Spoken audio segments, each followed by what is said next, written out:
नाम किसका? प्रभु का।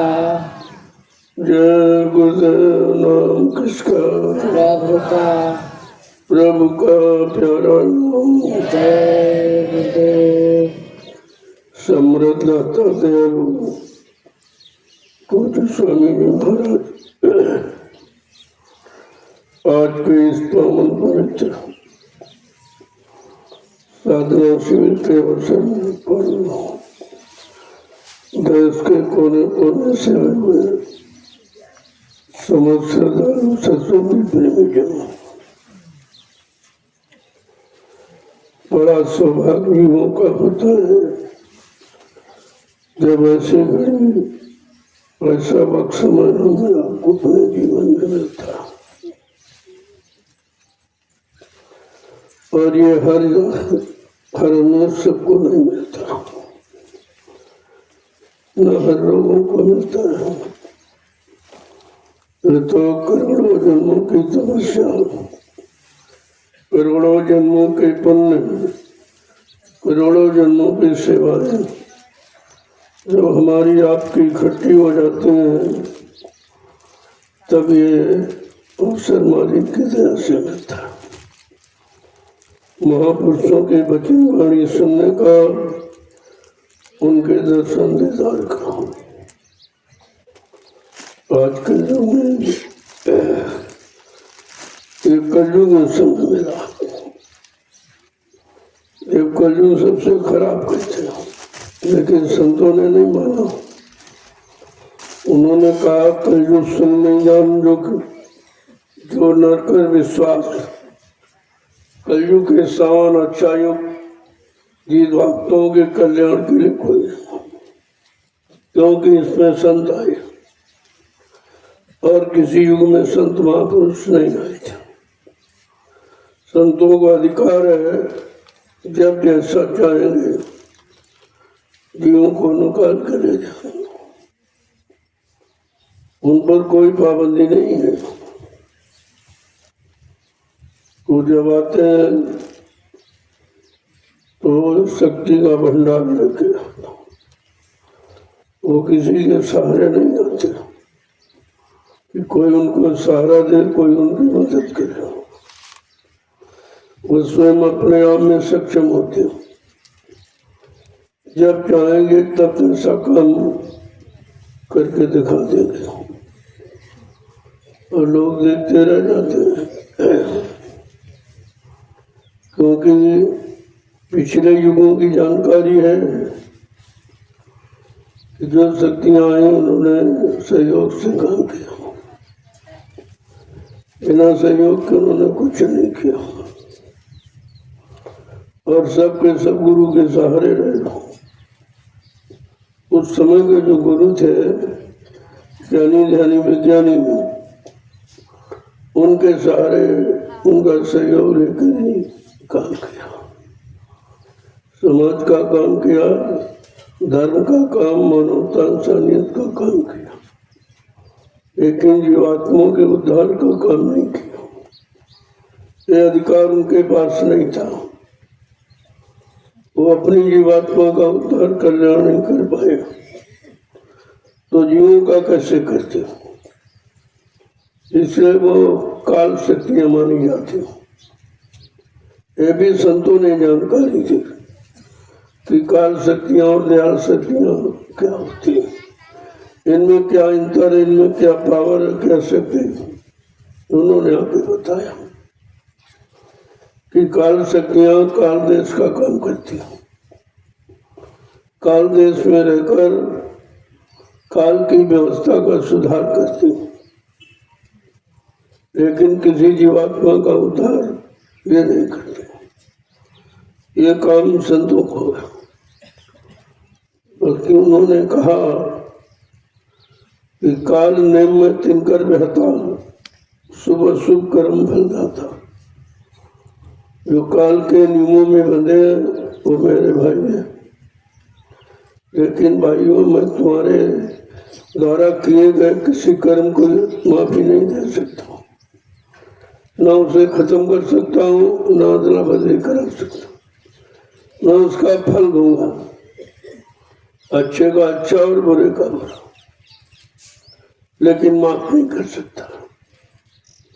उनको माफ करने का भी अधिकार नहीं था। तो इसीलिए उन्होंने काल नगरी में आकर काल की व्यवस्था को ठीक करने वाला काम किया और चले गए। 4 नीतियां अपनाकर, साम दान भेद और दंड। पहले तो जीवों को समझाया, देखो अच्छा करो, बुरा मत करो, पुण्य करो, पाप मत करो, किसी का नुकसान मत करो, किसी की हिंसा हत्या मत करो, किसी को नहीं लूटो और उसे परेशान मत करो। ये काल का नियम है, ऐसा नहीं कि उनमें कोई नियम नहीं। ये तो नियम काल के यहाँ भी है कि सच्चाई ईमानदारी मेहनत से अपना करो। अंतर ये कि वो जीवात्मा का काम नहीं कर सकते थे, बाकी सब किया। सुधार में सब कुछ आता है। काल के यहाँ भी सुधार नीति, काल के यहाँ भी सत्य बोलना, मतलब यानी और अच्छे काम करना, उन्हें भले काम करना, सच्चाई ईमानदारी से रहना, अपना अपना काम करना, ये तो काल के यहाँ भी विधान है। लेकिन अंतर केवल वो तुम्हारी जीवात्मा का कल्याण नहीं कर सकता, और यही काम मुख्य है। और सारा खेल जीवात्मा का है। जिन जिन शरीरों में अगर जीवात्मा निकल जाए तो वो शरीर मुर्दा हो जाएगा, वो शरीर भी काम नहीं करेगा। और जीवात्मा के बारे में किसी ने कुछ बताया नहीं। इसीलिए जीव जन्मता रहा, मरता रहा, जन्मता रहा, मरता रहा, यानी जन्म मरण से कभी छुटकारा नहीं मिला। छुटकारा दिलाने वाली कोई शक्तियां आई नहीं थी। जो भी आए, जैसे ऋषि मुनि आए, उन्होंने स्वार्थ, लोभ, लालच, मान सम्मान के लिए तपस्या की। तपस्या करूंगा तो राजा बन जाऊंगा, धनी मानी बन जाऊंगा, ये भी स्वार्थ की बात थी। इनमें इनकी क्रिया में कोई आत्मा का कल्याण नहीं था। और यही काम अवतारी शक्तियों ने किया, यही ज्ञानी ध्यानी विज्ञानियों ने सब किया। जिनको हम भगवान मानते हैं उन्होंने भी यही काम किया। राज पाट धन दौलत मान सम्मान अधिकार पद पत्नी बाल बच्चे, और वही काम तुम कर रहे हो। जो काम तुम्हारे भगवान ने किया वही तुम कर रहे हो, तो तुम्हारे भगवान में अंतर ही क्या मेरा। इसलिए संतों को कलयुग में आना पड़ा। उन्होंने 3 युगों को देखा कि कोई जीवात्मा नहीं जाग रही। समय भी, उम्र भी ज्यादा मिली, मन की ताकत भी ज्यादा मिली, इंद्रियों में संयम त्याग वैराग भी ज्यादा मिला, उनका खान पान भी बहुत अच्छा रहा, उनके कर्म भी अच्छे लिए, लेकिन बेचारे जीवात्मा का कल्याण नहीं कर पाए। क्योंकि कल्याण कराने वाले संत महापुरुष उस समय आए नहीं थे, और वो आए कलयुग में। तो कलयुग सबसे खराब हो गया। उम्र भी कम हो गई, मन की ताकत भी कम हो गई, इंद्रियों में संयम त्याग वैराग भी कम हो गया, और खान पान भी खराब हो गया, और संग सोबत खराब हुई, कर्म भी खराब हो गए, यानी गंदगी में आए। कैसी दया है महापुरुषों की कि अच्छे समय में नहीं आए, बुरे समय में।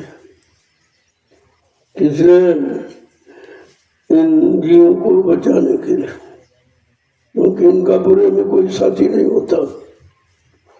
जब समय खराब आ जाता तो अपने भी वीराने हो जाते, कोई साथी नहीं।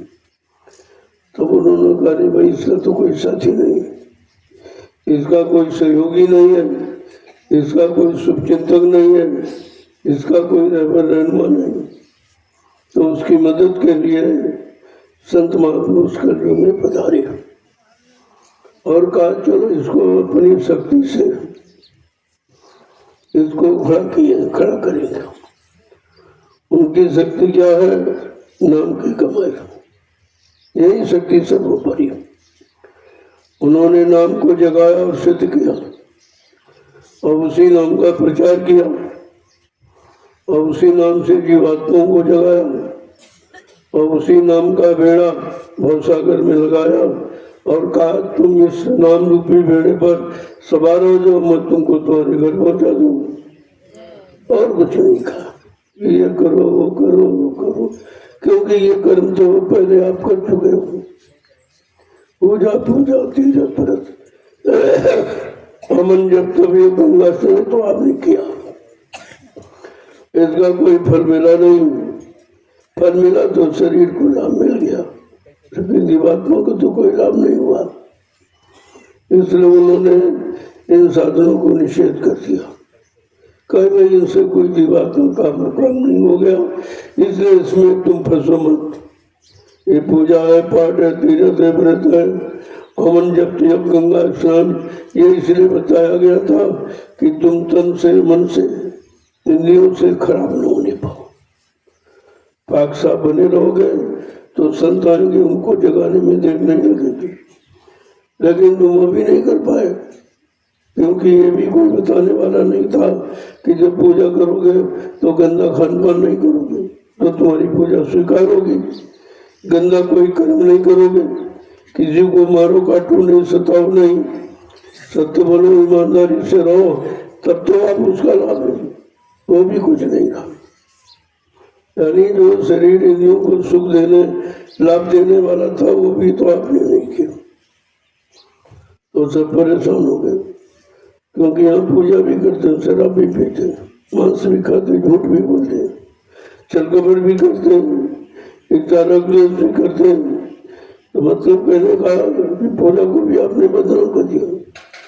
पूजा का मतलब पुण्य जमा, पुण्य के जमाने भाव पैदा हो जाए, दया के भाव पैदा हो जाए, रहम के भाव पैदा हो जाए, दूसरों की मदद इमदाद के भाव पैदा हो जाए, सच्चाई के भाव पैदा हो जाए, सत्य बोलने के भाव, उसको पूजा कहते हैं। पूजा मानी अमान समान नहीं है कुछ। तो पूजा का भी अर्थ सही नहीं बताया कि पूजा का मतलब क्या। तब संतों को आना पड़ा कि ये कर्म भी कर रहा लेकिन आत्मिक कर्म कोई नहीं कर रहा। और खेल आत्मा का है कि शरीर से आत्मा निकल जाएगी, शरीर बेकार हो जाएगा। फिर जो तुमने सामान इकट्ठा किया वही प्रयोग नहीं कर सकते। जीवात्मा निकल जाने के बाद जो सामान आपने बनाया, जमीन, दुकान, मकान, रुपए, पैसे, धन दौलत और पत्नी, बाल बच्चे, फिर उनका प्रयोग नहीं कर सकते, क्योंकि प्रयोग करने वाली शक्ति चली गई। जब तक जीवात्मा शरीर में रहेगी आप हर सामान का प्रयोग कर सकते। जड़ सामानों का प्रयोग ये जड़ शरीर तभी करेगा जब इसमें चेतन जीवात्मा, बगैर चेतन के कुछ नहीं होगा। और ऐसी चेतन है वो कि जड़े करे चेतन, जो जड़ शरीर को चेतन कर देती है, उससे काम ले लेते। चलना फिरना, उठना बैठना, बोलना चलना, खाना पीना, काम करना, ये सब आप क्यों करते हो, कैसे करते हो?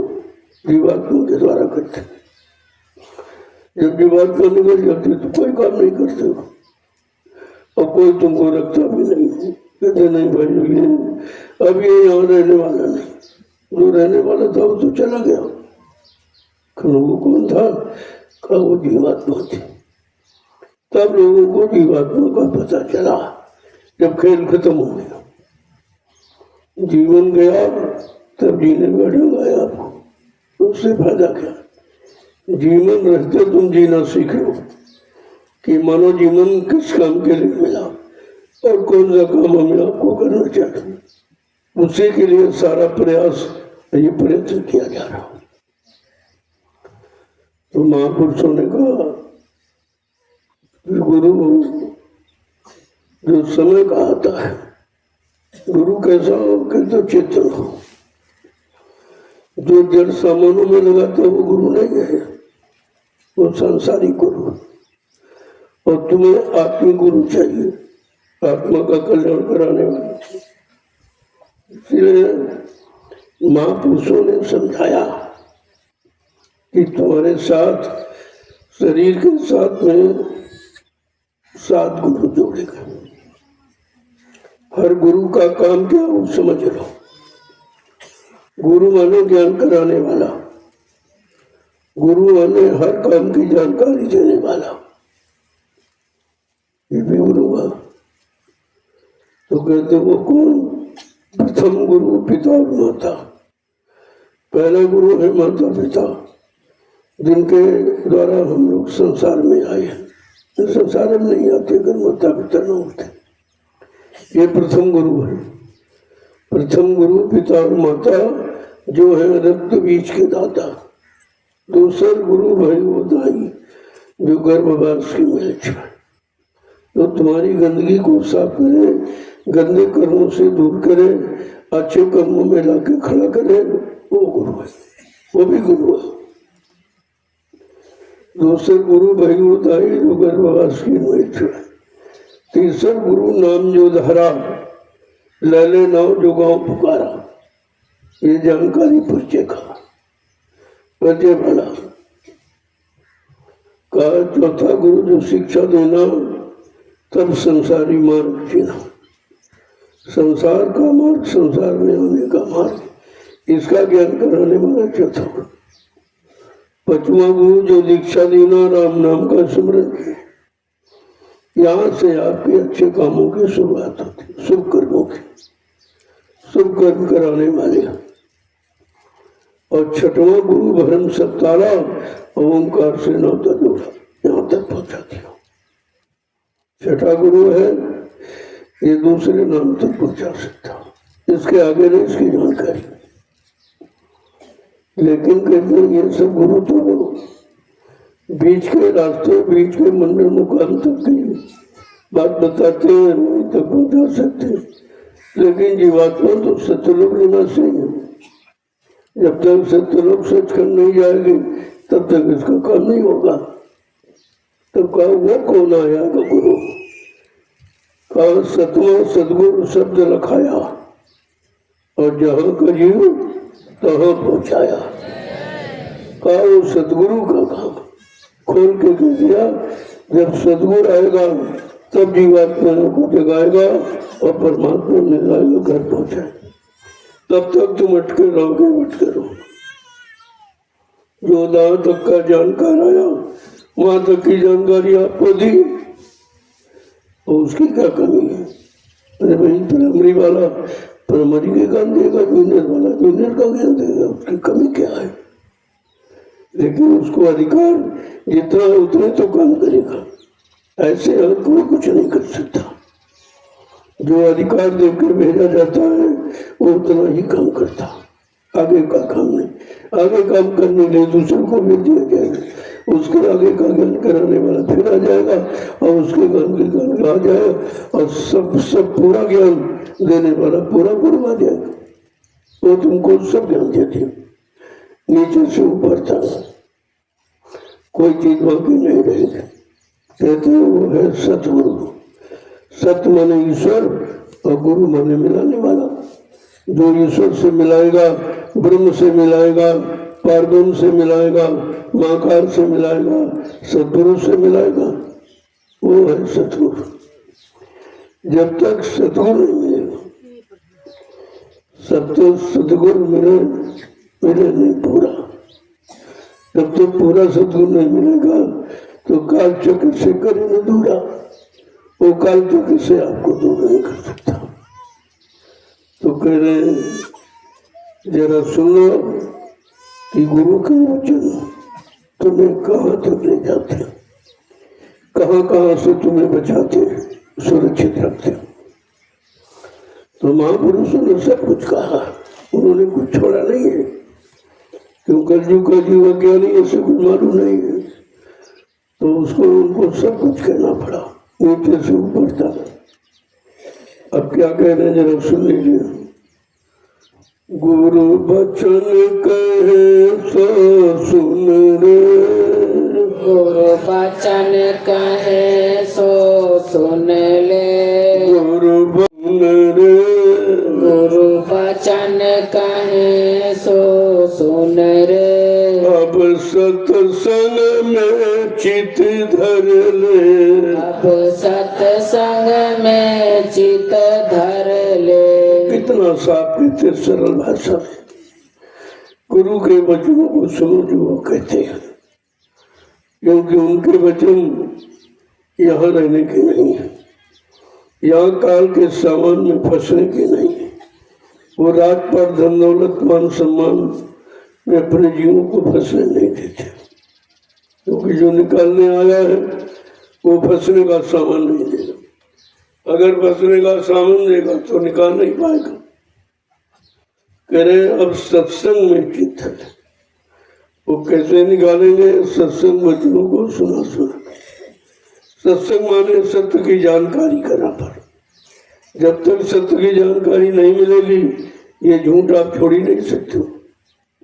ये संसार झूठा है।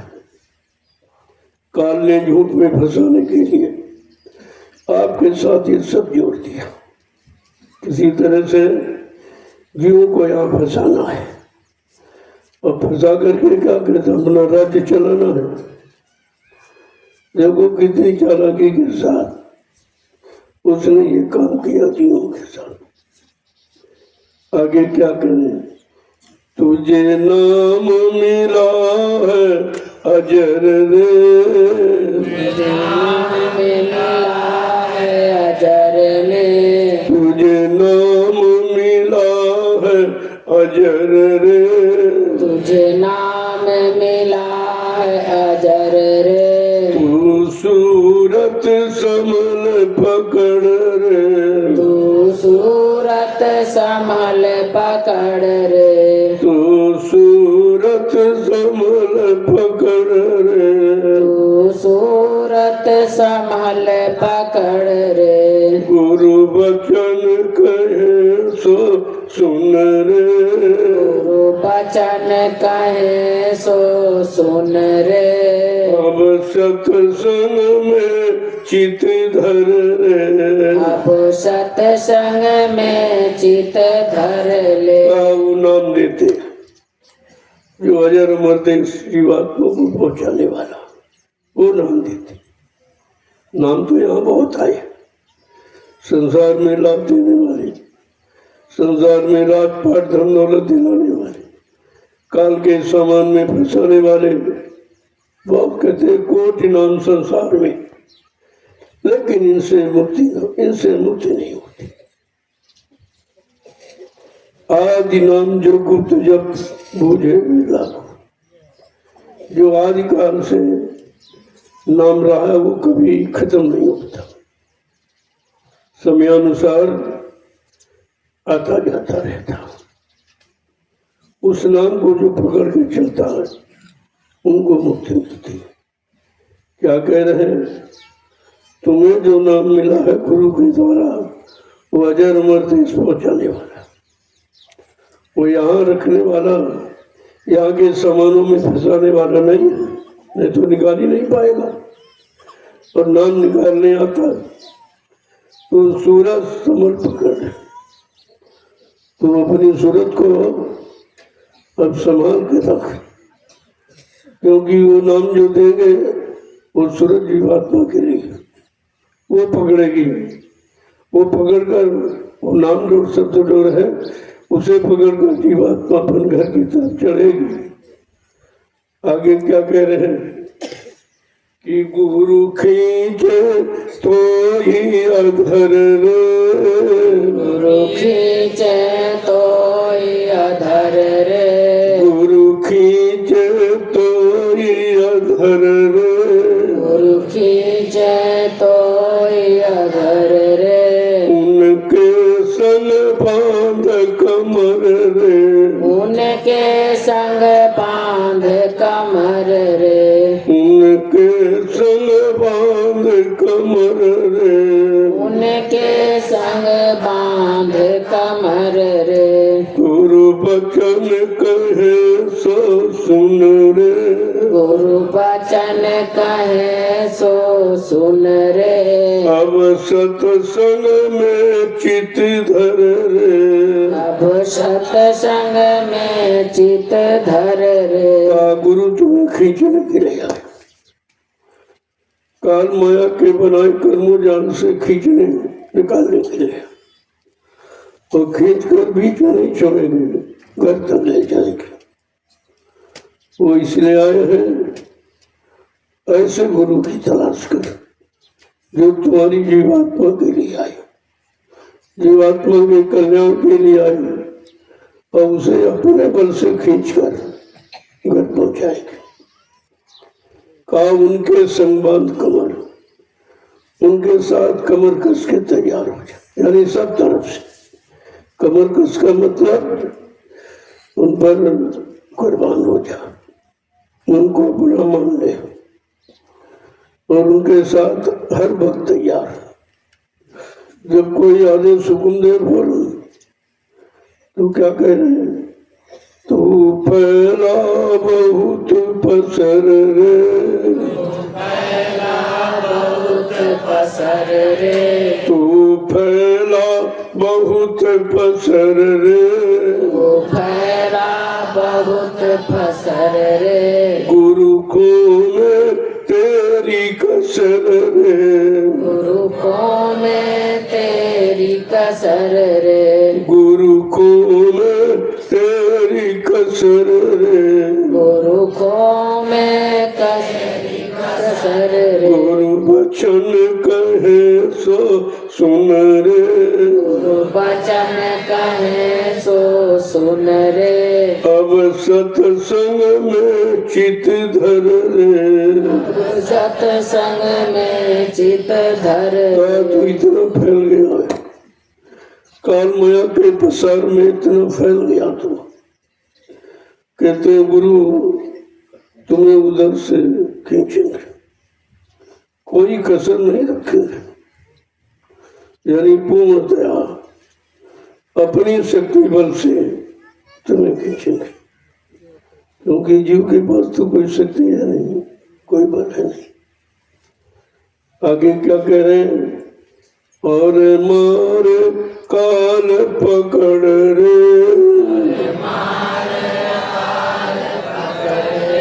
और मारे काल पकड़ रे। और मारे काल पकड़ रे। फिर खून सभी अकड़ रे। फिर खो में सभी अकड़ रे। गुरु बचन कहे सो सुन रे। गुरु वचन कहे सो सुन रे। अब सत्संग में चित धर रे। अब सत्संग में चित धर रे। एक ही वचन देखो किस तरह, कितनी बड़ी हमदर्दी जीवों के साथ। कहते हैं काल को पकड़ के, काल को पकड़ के मारेंगे और तुम्हें छुटकारा दिलाएंगे, क्योंकि काल ने किसी को तो छोड़ा नहीं, सबको उसने मारा। ऋषियों को, मुनियों को, योगियों को, ब्रह्मचारियों को, अवतारी शक्तियों को, ज्ञानी विज्ञानी, किसी को नहीं छोड़ा।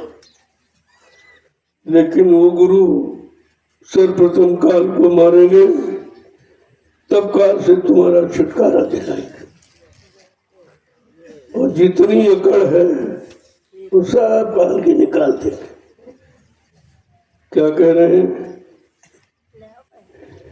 तू सूरत लगावे जकड़ रे। सूरत लगावे जकड़ रे। तू सूरती लगा दे जकड़ रे। तू सूरत लगाए जकड़ रे। तेरा मिटे 84 चक्र रे। तेरा मिटे 84 चक्र रे। तेरा मिटे 84 चक्र रे। तेरा मिटे 84 चक्र रे। गुरु बचन कहे सो सुन रे, गुरु बचन कहे सो सुन रे, अब सत्संग में चित धर रे। सत्संग में चित धर ले। कहते जो कहते तुम सूरत को लगा दो, सूरत को लगा दो, तेरा 84 का चक्कर मिट जाएगा, फिर तुझे न जन्मना है न मरना, आना ही नहीं तो जन्मना मरना, तुम्हारा पूरा छुटकारा दिला देंगे। 4 खान 84 के चक्कर से बच जाएगा और हमेशा के लिए मुक्त हो जाएगा। कब? जब तू उनके अनुसार सूरत को लगाना सीख जाएगा। सूरत को शब्द से लगा, जैसे मन को अपने विषय भोगों में लगाया, फंस गया वो बेचारा, ऐसे सूरत को शब्द से लगा तो निकल जाओगे। निकलने का फंसने का सब अलग अलग। आगे क्या कह रहे हैं? मन माला फेर सुमीर रे, मन माला फेर सुमीर रे, मन माला फेर सुमीर रे, मन माला फेर सुमीर रे, गुरु कुंजी हाथ पकड़ ले, गुरु कुंजी हाल पकड़ रे, गुरु कुंजी हाथ पकड़ रे, गुरु कुंजी हाथ पकड़ रे, गुरु कहे वचन तो सुन रे, गुरु बचन कहे सो सुन ले, अब सत्संग में चित धर रे। अब सत्संग में चित धर ले। देखो एक ही वचन कैसे कहते कि मन को माला पकड़ाओ, हाथों को नहीं, मन को। हाथ तो एक आधार है, लेकिन मन से माला फेरो, यानी सुमिरन करो वो मन से करो। जब मन को नाम के सुमिरन में लगा दोगे तो फिर ये इधर उधर नहीं जाएगा, क्योंकि इसको काम चाहिए और तुम काम दे नहीं पाते। तुम नाम जबान से रटते हो लेकिन मन खाली रहता हो, इधर उधर चला जाता। गुरु कुंजी हाथ पकड़ का, गुरु इसकी कुंजी है, अगर उनका हाथ पकड़ ले तो ये सब काम कर देंगे, और सुमरन भी कर देंगे, भजन भी कर देंगे, भजन भी ध्यान भी कर देंगे, क्योंकि गुरु इन सब की कुंजी है। सुमरन ध्यान भजन की कुंजी गुरु है। आगे क्या कह रहे?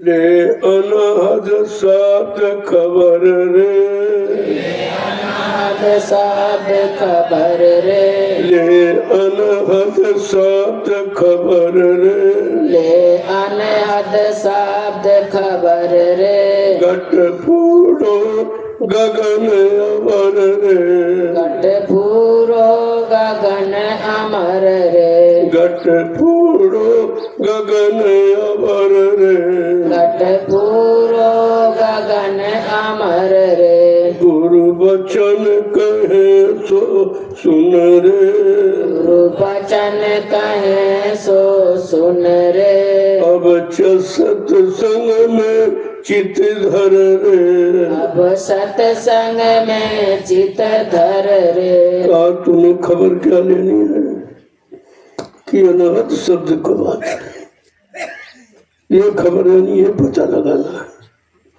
ये जानकारी करनी है कि अनाहत शब्द हो तो निस्वासर का जो रात दिन ये शब्द आ जा रहा वो कौन है, वो कब मिलेगा?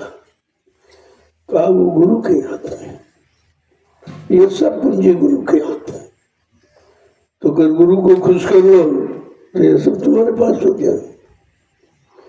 कहते हैं सुन घो घट फोड़ो गगन अबर, और अपने घट के अंदर से जाना होगा और कहीं से नहीं। इस घट में सब कुछ भरा पड़ा, लेकिन इस घट का जानकार होना चाहिए। जब तक वो जानकारी नहीं मिलेगा, जानकारी नहीं मिलेगी, सब कुछ होते हुए भी आप दूर बैठे हो, आपके पास कुछ नहीं है, तो क्या करें? तू छोड़ बिरह के सर रे, छोड़ बिरह के सर रे, तू छोड़ बिरह के सर रे, तू छोड़ बिरह के सर रे, गुन घोर सुन घोर मान सर चल रे, सुन घोर मान सर चढ़ रे, गुन सुन घोर मान सर चल रे, सुन घोर मान सर चढ़ रे, करे की तू छोड़ बिरह के सर, कहा बिना बिरह के, बिना तड़प के, बगैर बेचैनी के ये चीज तुमको नहीं मिलेगी। न गुरु से प्रेम होगा, न सत्य से प्रेम होगा। ये विरह पर निर्भर आपके आपको कितनी विरह है, कितनी तड़प उसे पाने की है। कहते हैं सुन घोर मान सर चल, जो उधर मानसरोवर में पहुंचने के बाद उसमें स्नान करके सारी गंदगी उतर जाती, तब वो आगे जाने के लायक बनता। कला ये भी बगैर गुरु की दया के नहीं जा सकते मानसरोवर भी, कहते सब गुरु की दया पर निर्भर है। आगे क्या कह रहे हैं? कर सुन शिखर पर घर रे, कर सोन शिखर घर घर रे, कर सुन शिखर पर घर रे, कर सुन शिखर पर घर रे, धुन सुनता चल सतपुर रे, धुन सुनता चल सतपुर रे, धुन सुनता चल सतपुर रे। धुन सुनता चल सतपुर रे, कहते कि सुन शिखर पर तुम्हारा घर है, वहां पर तुम्हारा घर है, यहाँ बीच में नहीं है। और धुन सुनता चल सतपुर, और उसी धुन आवाज को सुनते सुनते तो बड़े सतपुर चले जाएगा, सतलोक सतपुरुष के पास चला जाएगा।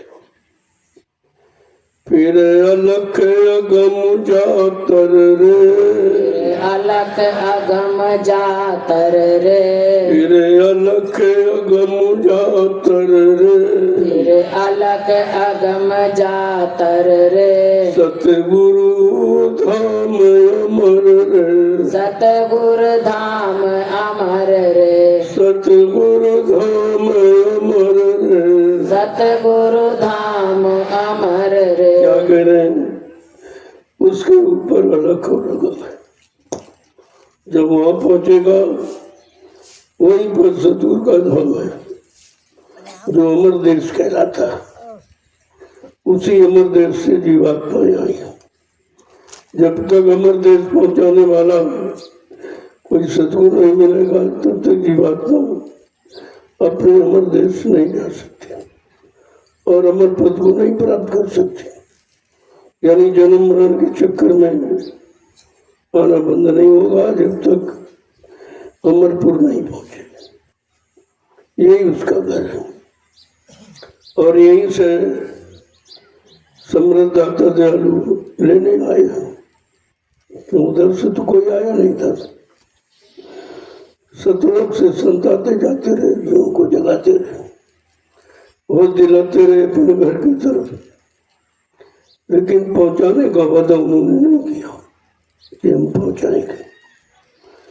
पहुंचाने का वादा अनामी महाप्रभु ने किया, क्योंकि वो प्रभु धाम है। जब कब प्रभु धाम से कोई प्रभु नाम लेकर नहीं आएगा और प्रभु नाम की नौका पर नहीं लगाएगा भव सागर में, तो कोई जीवात्मा को पार नहीं कर पाएगा, वो निकल नहीं पाएगा। आगे क्या कह रहे हैं? ये आरत नित ही कर रे, ये आरत नित ही कर रे,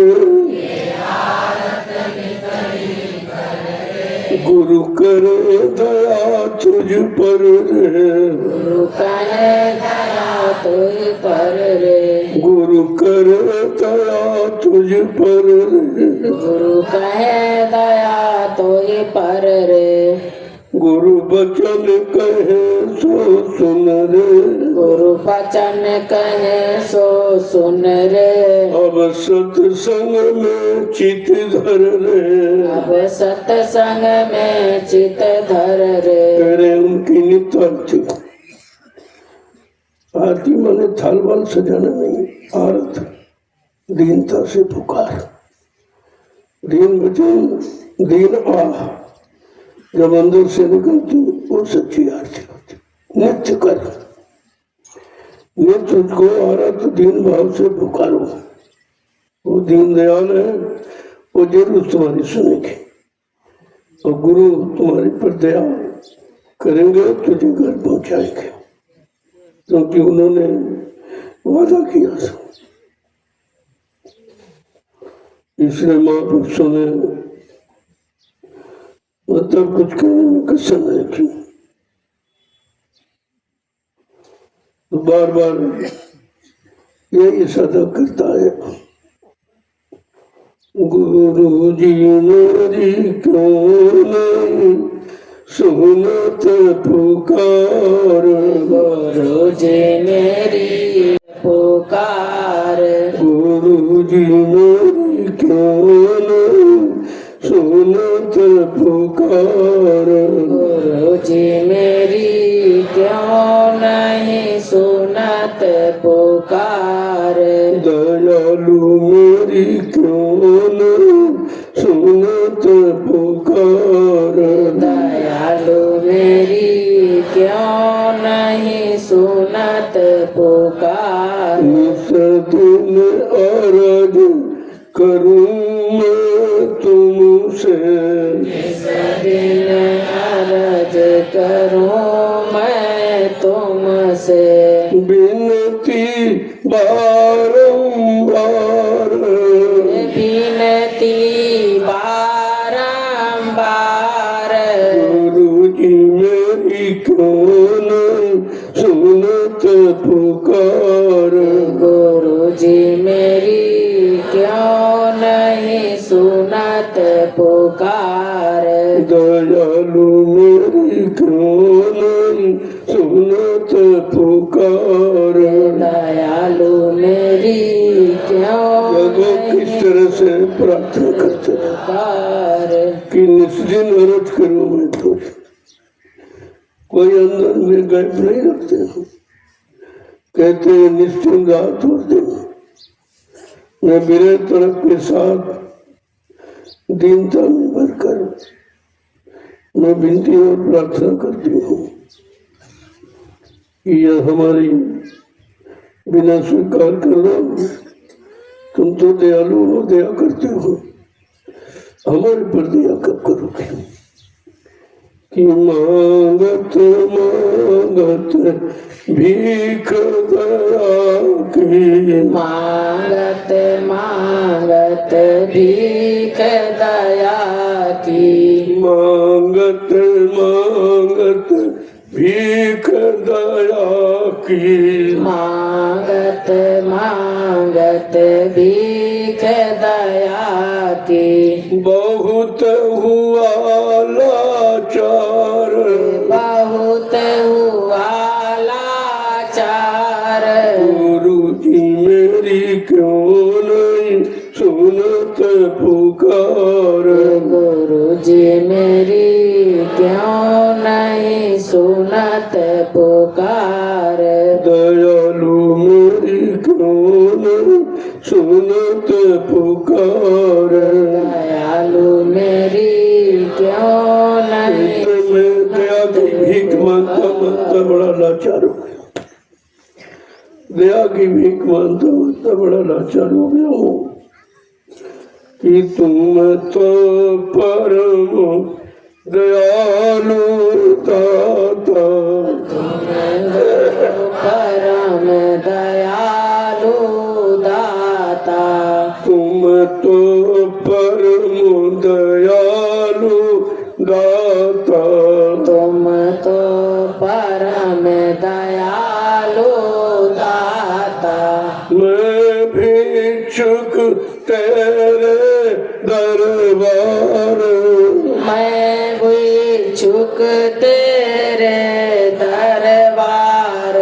गुरु जी मेरी क्यों नहीं सुनत पुकार, गुरु जी मेरी क्यों नहीं सुनत पुकार।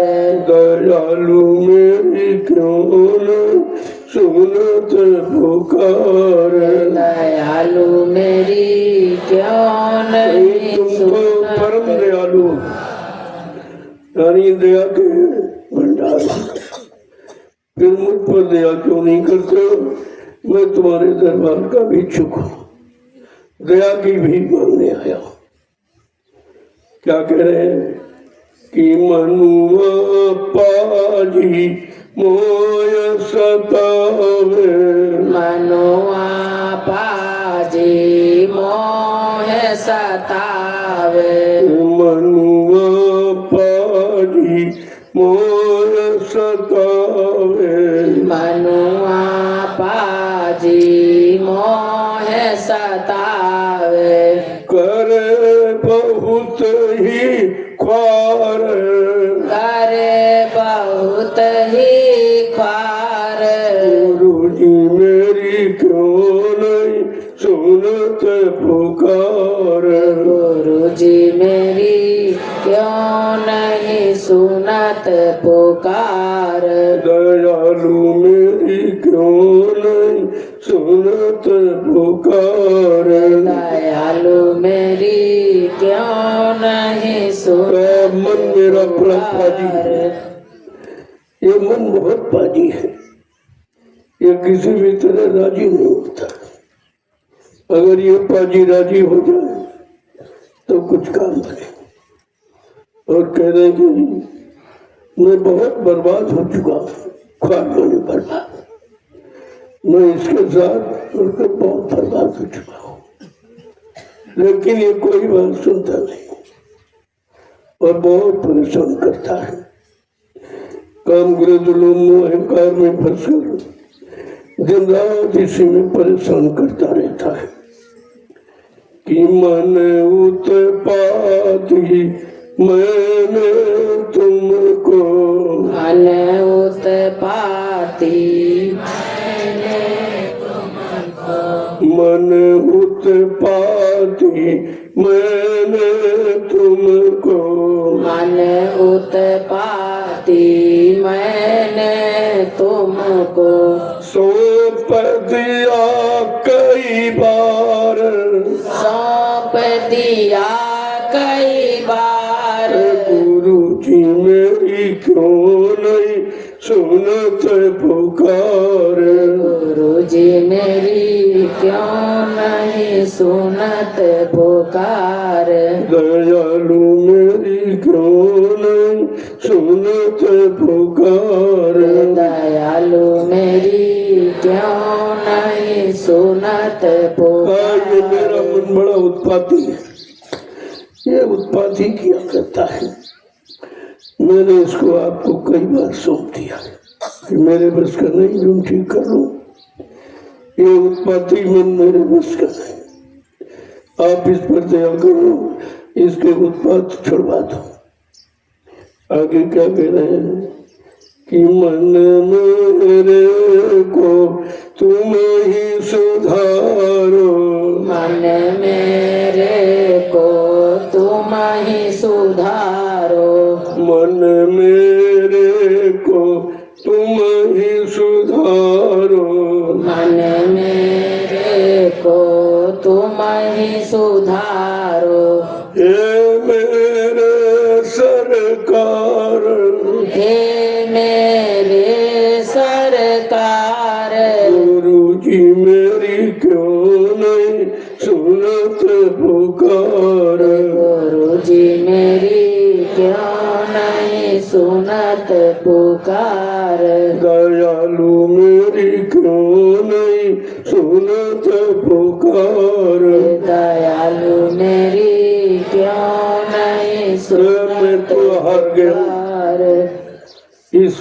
से मैं हार गया और ये उत्पात बंद नहीं करता, इन्हीं उत्पातों में रात दिन फंसाए रहता है। अब मेरे मन को आप ही सुधारो, तुम मेरे सरकार हो, तुम मेरे समृद्धता मालिक हो। अब तुम ही इस उत्पाती मन को ठीक कर दो, मेरे बस की नहीं बात।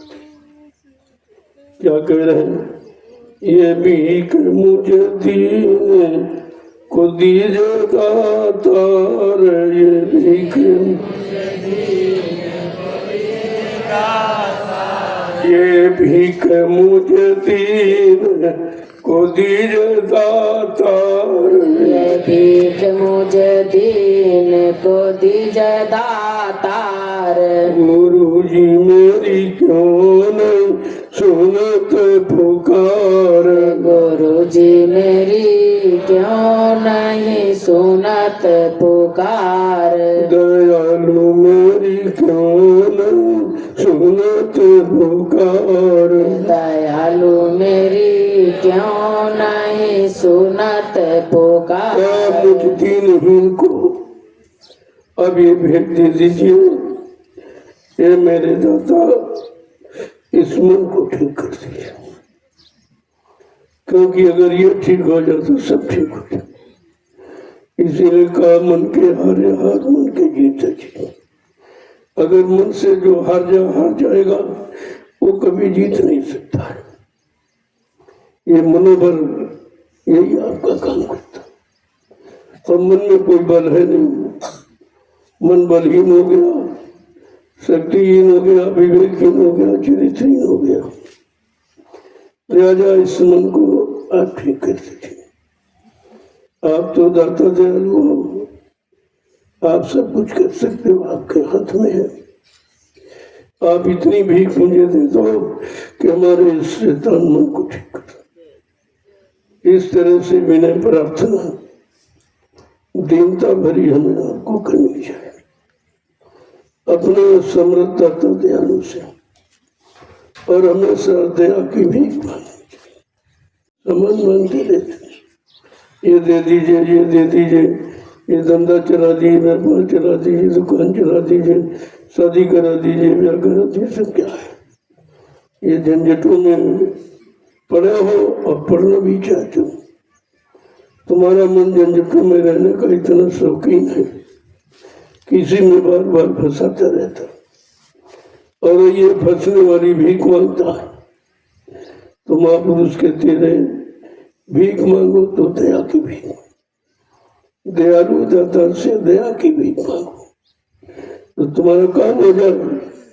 तुम ऐसी भीख तो कभी मांगते नहीं हो, और वो तुमको वो भीख देंगे नहीं जिससे तुम बिगड़ जाओ या तुम्हारा मन और खराब हो जाए और तुम काल माया के सामानों में फंस जाओ। वो तुमको इतना नहीं देंगे।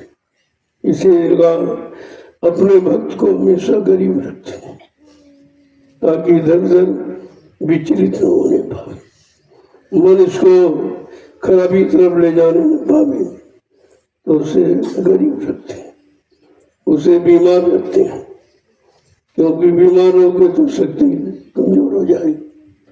तो आप कोई काम, उद्दंडता का कोई काम नहीं, सताने का, किसी को मारने का, काटने का, लूटने का, ये कार्य आप नहीं करो। इसलिए अपने भक्त को गरीब और बीमार रखते हैं, और उसी बीमारी से काम बना देते हैं। बीमारी से सबसे ज्यादा कर्म कटते हैं, क्यों? बीमारी में तुम मालिक को याद करो, क्योंकि बीमारी का कोई साथी तो है नहीं जो कोई बंटवारा करा ले। अगर दर्द हो रहा हो तो दर्द का कोई बंटवारा नहीं कर सकता। ऐसा कोई तुम्हारा साथी नहीं जो तुम्हारे दर्द में हिस्सा ले ले। दर्द तो दरबार में दूर होगा, उस सच्चे सदगुरु के दरबार में दर्द जाता है। लेकिन तुम उनकी शरण आत्मनिर्भरता से करते नहीं, सब कुछ समर्पित करके शरण नहीं लेते हो। देने शरण में भी कपट करते हो। कभी किया कभी नहीं किया, कभी इधर कभी उधर। मतलब पूर्णतः आप समर्पित भाव से अगर शरण दे रहे फिर तो तुम्हें कुछ करना ही नहीं। जैसे बच्चा रोना जानता कुछ नहीं जानता, और अगर रो दे तो तुम सब इंतजाम करोगे, सारा इंतजाम। वो एक ही काम करता, रोना। और तुम कहते हो देखो तबीयत तो नहीं खराब, डॉक्टर ले आया, भूखा तो नहीं है, दूध पिलाओ, और कोई परेशानी जब तक नहीं, वो कुछ नहीं कहता। वो केवल एक ही काम करता, रोना का। इस तरह तुम बच्चे बनकर अगर उनके दर पे रोना सीख जाओ तो उन्हें सब कुछ करना पड़ेगा। और वो रोना मेरे के आंसू गिराना, ये तो मानो स्वार्थ के आंसू होते हैं, ये मिल जाए वो मिल जाए, ये कमी पूरी वो कमी पूरी हो जाए। लेकिन वो मेरे के आंसू होते कि मालिक का दीदार हो जाए, मालिक अपना स्वरूप दिखा दे, और हमको इधर के नकली स्वरूपों से हटाकर अपने असली स्वरूप में हमें लगा दे। इस तरह की मांग जब करोगे तब तुम्हारा सब काम हो जाएगा। लेकिन ये मनमा पाजी मोह सतावे का, इतना ये पाजी है मन बहुत सताता, बहुत परेशानी तो मन पैदा करता। लेकिन तुम पड़ोसियों पर कहते वो परेशान कर रहे, वो परेशान कर रहे, वो परेशान। अरे कोई नहीं, तुम्हारा मन ही तुम्हें परेशान किया। अगर उनकी न सुनो, उधर ध्यान न जाए, मन उधर न भागे, मन उधर न करे तो परेशानी काहेगी? परेशानी सारी मन की। जैसे लोग कहते हैं पड़ोसी खराब हो या पड़ोसी दुश्मन है, ये वो, तुम कभी नहीं कहते हमारा मन ही खराब है। ये खराबी ही क्यों देखता, अच्छाई क्यों नहीं देखता? उसको आप कभी दोषी ठहराते हैं। जो असली दोषी, असली दुश्मन तुम्हारा, उसको तुम कभी नहीं कहते जीव दुश्मन है। यही जीव की कमी है, जो हमारा दुश्मन उसको मित्र मानते, उसी के कहे पर आप चलते हो, और वो जो मांग करता हो देते हो, और समझ नहीं पाते हो कि हम किसके कहने पर चल रहे हैं, किसके कहने पर चलना चाहिए। जो हमें सबसे छुटकारा दिलाए, जो हमको आत्म संतुष्टि दिलाए, हमें उसके इशारे पर चलना चाहिए। लेकिन हम सब मन के इशारे पर चलते चलते तीन युग निकल गए, और भी मन की चाल नहीं समझ पाए कि जिसके इशारे पर आप चलते हो उसने आपको कितना भ्रमित किया है, उसी ने आपको बुरे कर्मों में फांसा है, और फांस करके यहाँ जन्म मरण का कारण बना था। अब आपने पक्षियों वाले कर्म किए तो पक्षी शरीर में चले, और जानवर वाले कर्म किए तो जानवर से, लेकिन मन ही तो कराता, करता धरता तो मन ही है। समग्र कार्यों का आरंभ मन से होता है। अगर मन को जिसने जीत लिया उसने संसार को जीत लिया। इसीलिए महापुरुषों ने जब वो आए कलयुग में तो सर्वप्रथम उन्होंने तुम्हारे मन को पकड़ा, तुम्हारे धन को सामान को नहीं पकड़ा, मन को पकड़ा। क्योंकि सारी खराबी मन के द्वारा, जितना भी खराब काम है वो मन ही के द्वारा होते हैं। इसीलिए मन करते करते खराब हो गया, और आप उसी मन को सहयोग देते हो, उसी का कहना मानते, तुम भी खराब हो गए। अब इतना खराब हो गया कि अब उसे समझा नहीं जाता, और उसे समझा नहीं जाता, और वो धीरे धीरे कहने लगा, भोग वासना मुझ में भरी, मुँह से सत्संग की न जाए। सत्संग सुनाते हो ये मेरे बस का नहीं। इतनी भोग वासनाओं में मैं लिप्त हो गया हूँ कि तुम्हारा वचन हमारी समझ नहीं आता।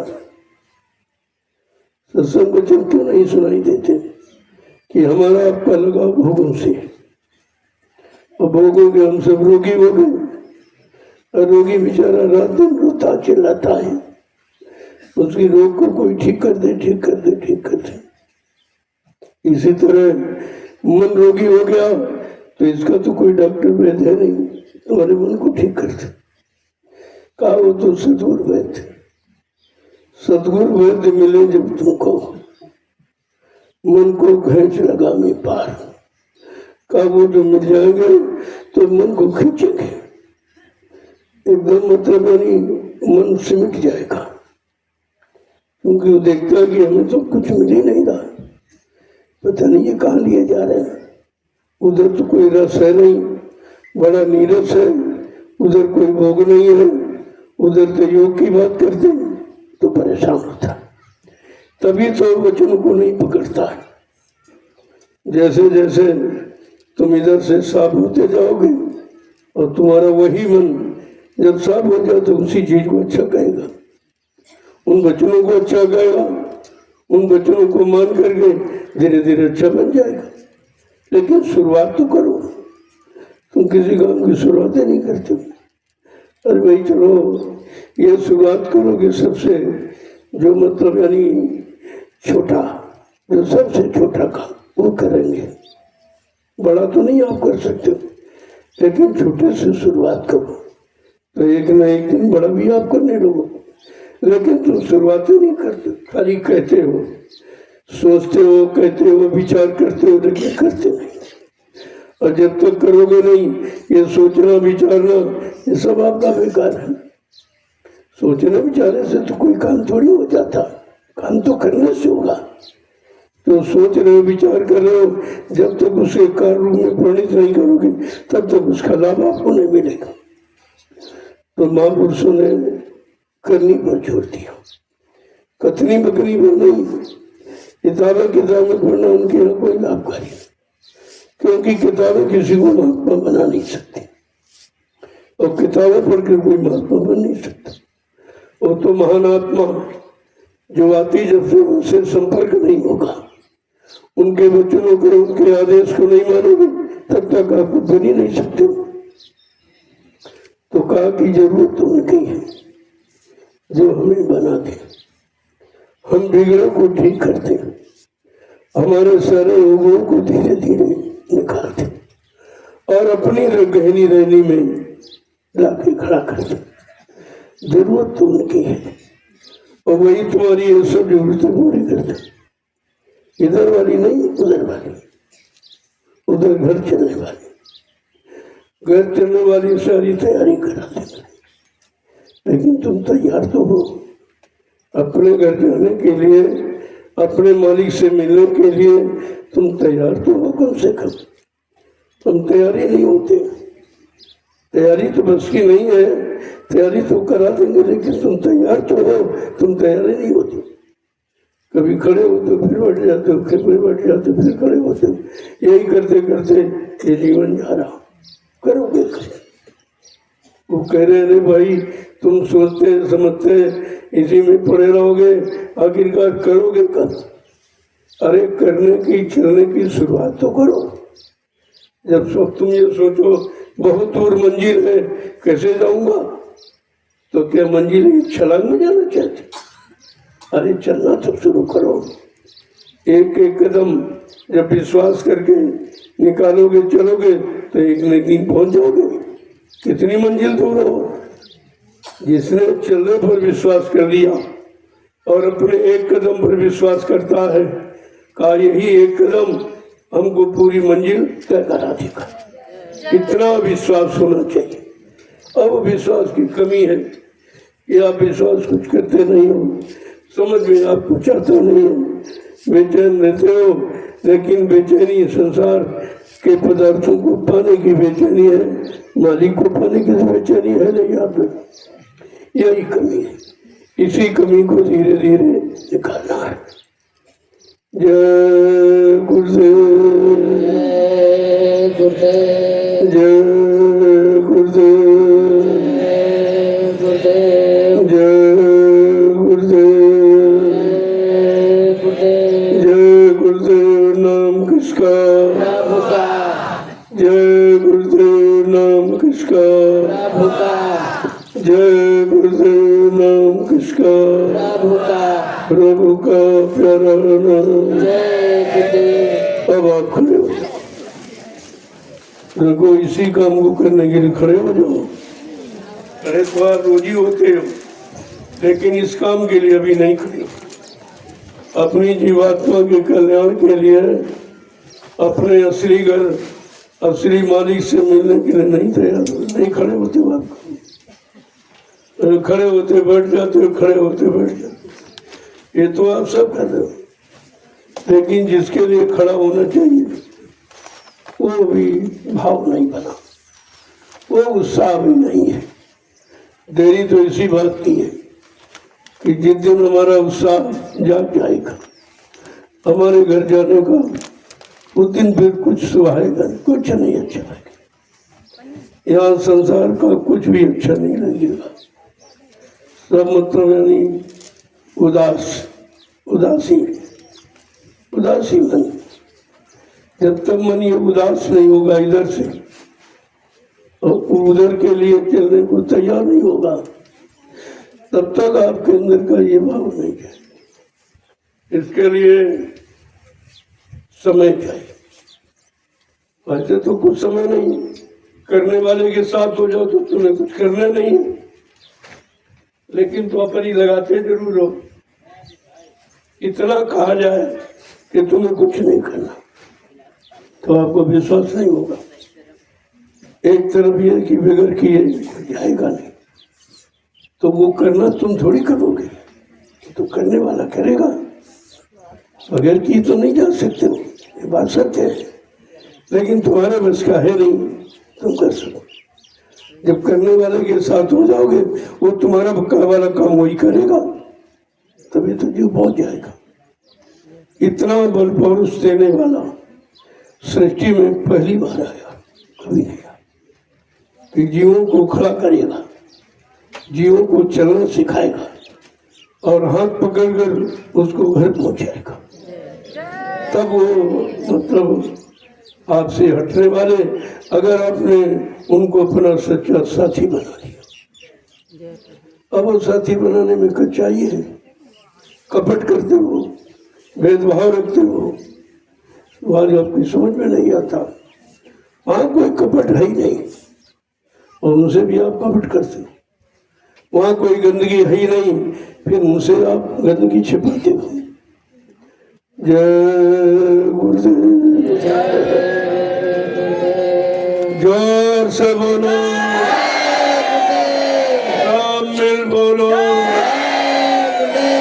बोलना होगा, अभी से बोलो। दुख दर्द हरेंगे,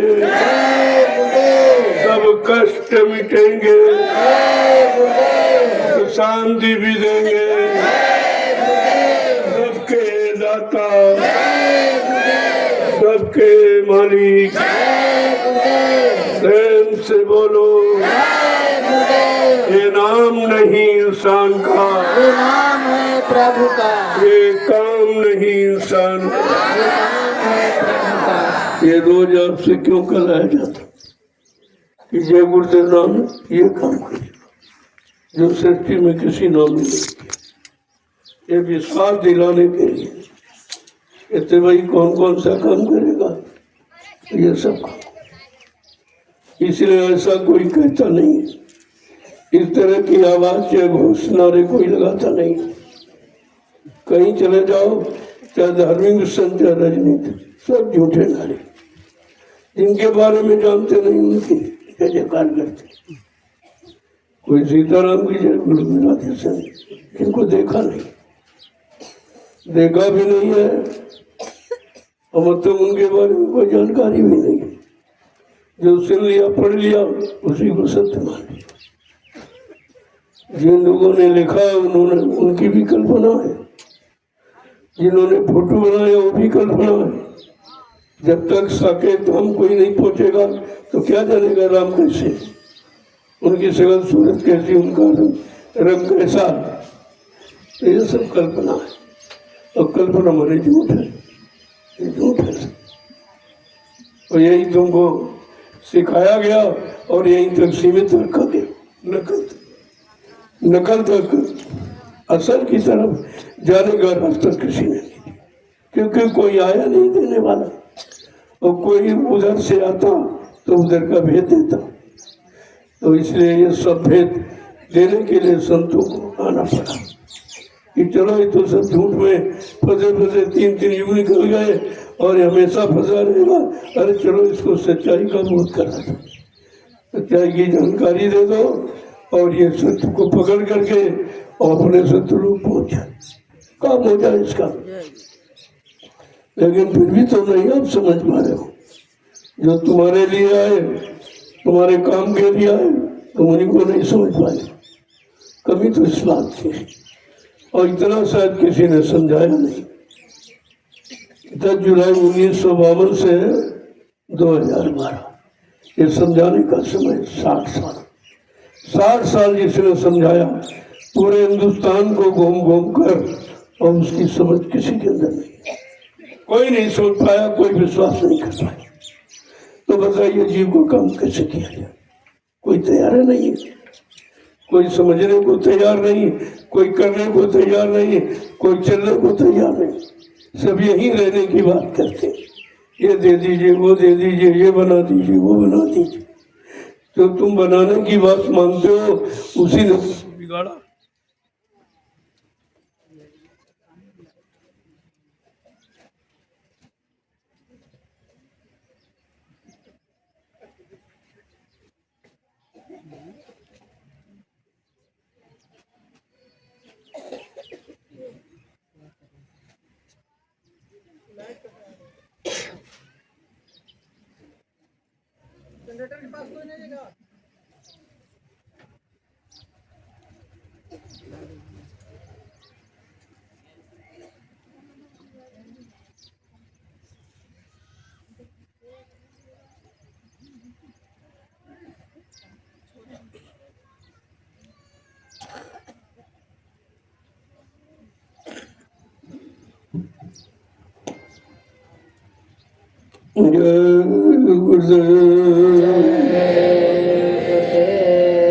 लोगों सबसे सरल है सेवा, इसमें कोई दिमाग बुद्धि आपको नहीं लगानी, और इसमें कोई इंतजाम भी तुमको नहीं करना, कोई खर्चा नहीं करना, और काम सबसे बड़ा होना।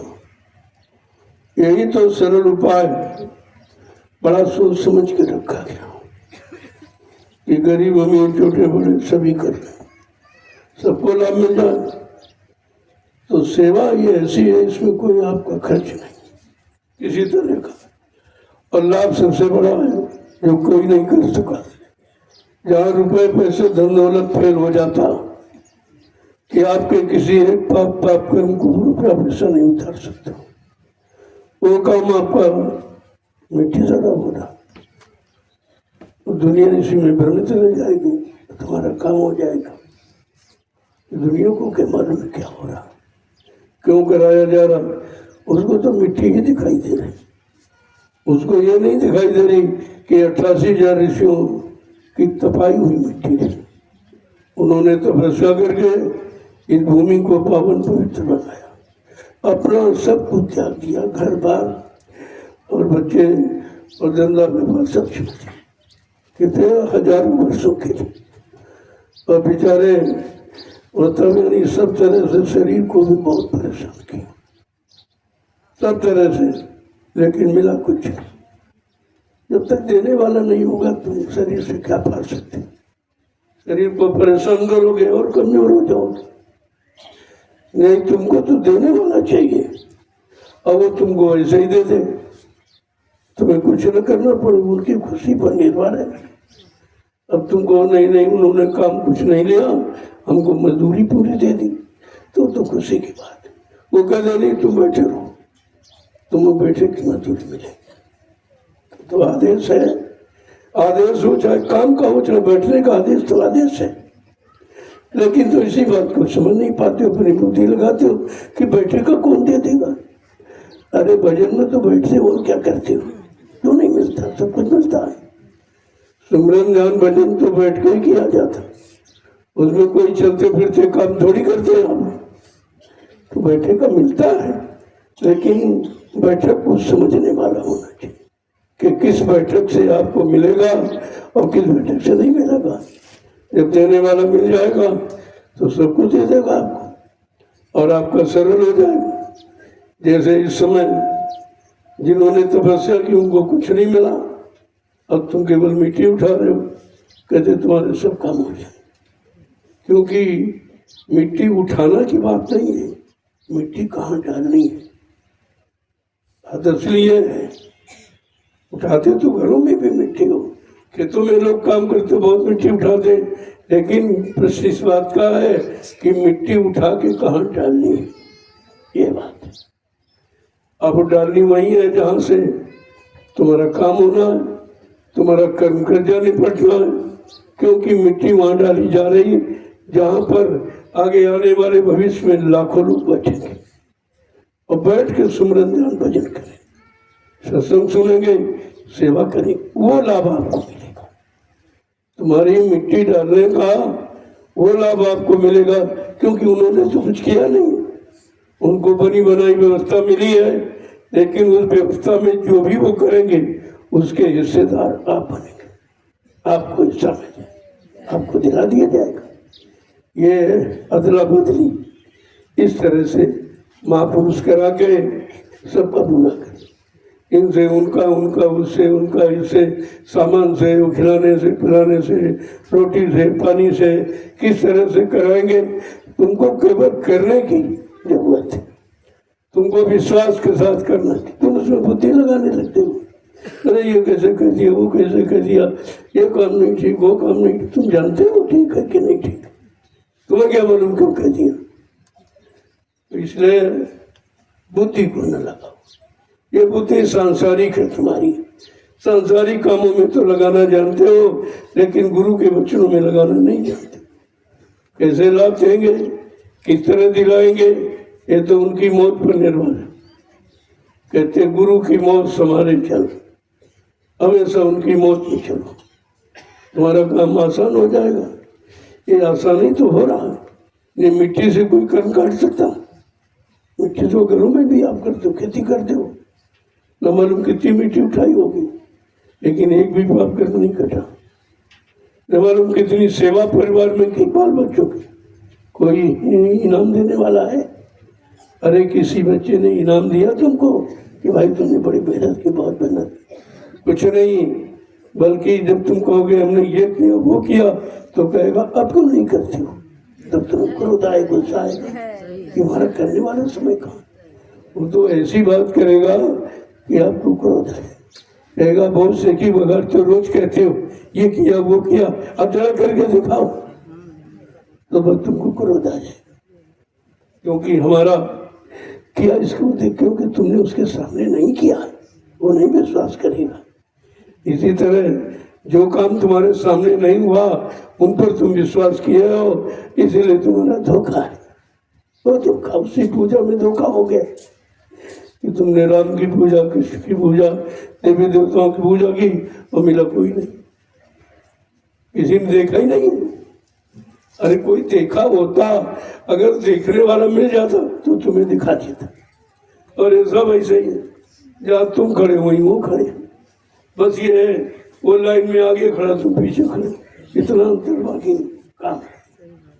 इसलिए संपूर्ण चर्चा से हटाकर तुम्हें एक चेतन में लगा दे तो वो चेतन तुम्हारा सब काम कर दे। 1000 तुम बुझे चिराग रखो, ये को हमारे पास 1000 चिराग रहा, रोशनी कहीं कुछ, मुझे चिराग तो रोशनी दे नहीं सकती। अगर एक जला हुआ चिराग मिल जाए और उसको स्पर्श कर दो सबसे, तो सबको प्रकाशित कर दे। एक जागा हुआ महापुरुष कितनी सोई सुरतों को एक ही बार में जगा सकता है, लेकिन जागी हुई होनी चाहिए। अब तुम्हें क्या पता जागी कौन है, सोई कौन है। जय गुरुदेव। जो लोग घर जाने वाले हैं वो मिले, तो सोचते हैं कि हम जाके 2 दिन रह गए भी, तो 2 दिन में और लोग आ जाएंगे, उनको भी मौका मिल जाए, ये तो अच्छी बात है, आप जा सकते हो, जाने के लिए कोई मना नहीं है। लेकिन कोई काम अगर नहीं है तो मत जाओ, तो फिर दिन पूरे कर लो, 2-3 दिन रह गए आपके, ये तुम्हारा संकल्प पूरा हो जाए। जो दया की एक रेखा खींची गई थी उसको आप पूरा कर लीजिए, अच्छा रहेगा आपके लिए। और अब धीरे धीरे भीड़ बढ़ती है, लोगों कितने प्रेमी आ गए सब। और अभी जन्माष्टमी में और भीड़ हो जाएगी, क्योंकि तुम्हारे एक नए आश्रम का उद्घाटन है, वो भी आपकी सेवा से बना, मेरा उसमें कुछ नहीं है। ये सब सेवा आपकी है, मेहनत आपकी है, सेवा आपकी। तो तैयार हो गया है तो प्रेमियों को कम से कम शामिल होने का अवसर मिल जाएगा, तो उसमें भीड़ बढ़ सकती है।